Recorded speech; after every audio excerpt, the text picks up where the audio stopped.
Por que o universo parece sobre a Terra, sobre o Sol?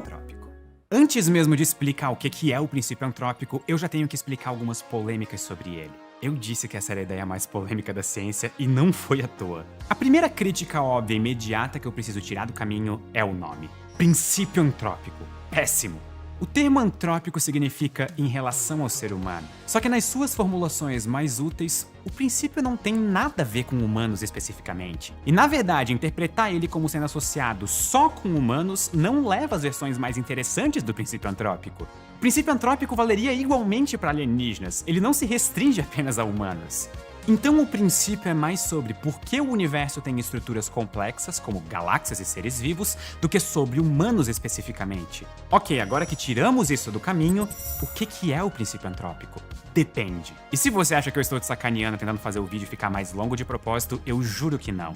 Se eu quisesse ficar fazendo vocês perder tempo, era só começar a tocar Radiohead.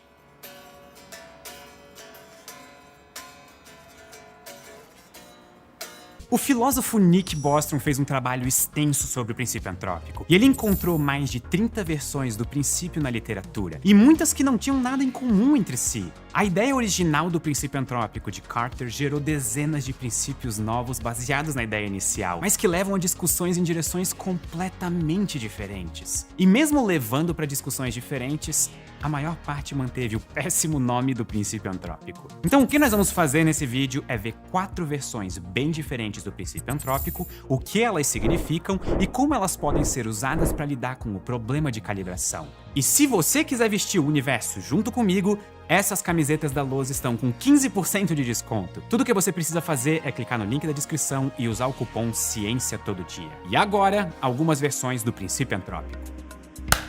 A primeira versão do princípio antrópico parece até uma verdade óbvia, e ela meio que é. Esse é o princípio antrópico fraco, e ele afirma o seguinte: as leis e constantes físicas do universo têm que ser consistentes com o fato de que a vida inteligente existe. Ou, invertendo um pouco a lógica, nós sabemos que nós existimos. Logo, isso significa que o universo é compatível com a nossa existência. É óbvio que todas as constantes físicas têm os valores que são consistentes com a vida, porque se esse não fosse o caso, a vida não existiria para medir essas constantes. Essa lógica vale inclusive para leis da física ainda nem descobertas. Não importa o que nós vamos descobrir no futuro da ciência, nenhuma descoberta vai invalidar a existência de vida, porque nós sabemos que a vida existe.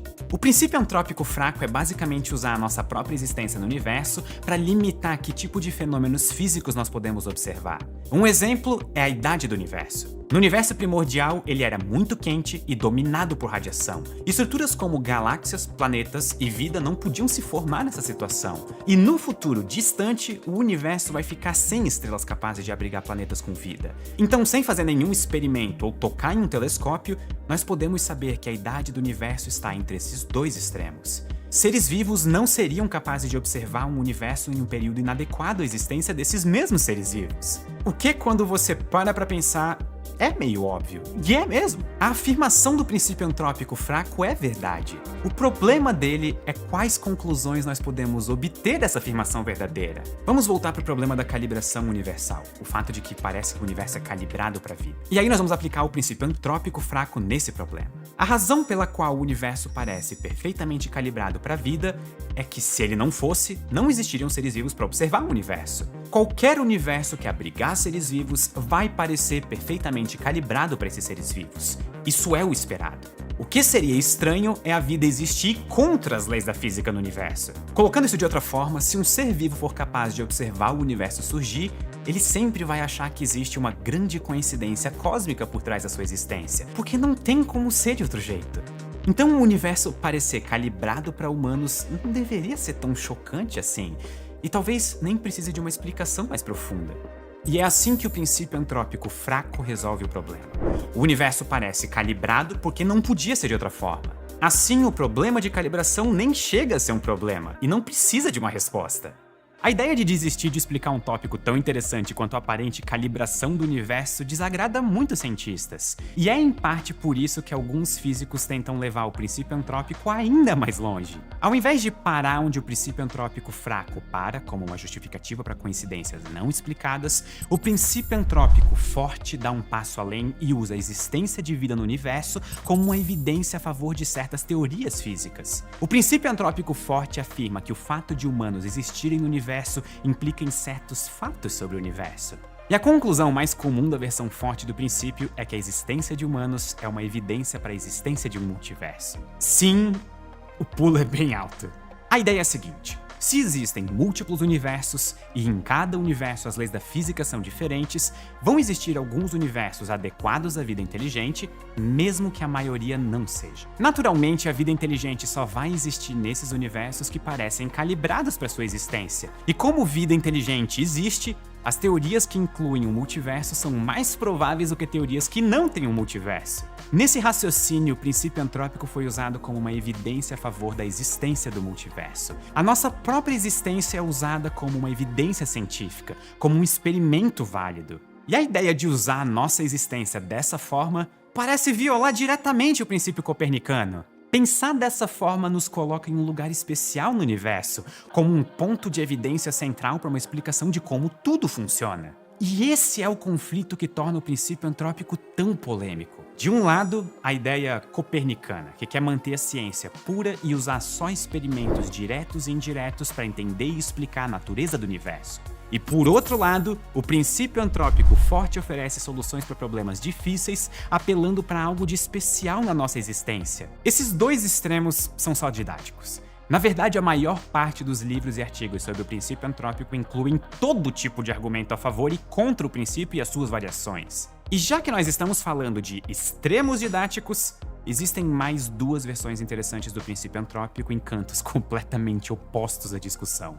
A primeira é a versão mais forte já imaginada do princípio antrópico, tanto é que é chamado de princípio antrópico final.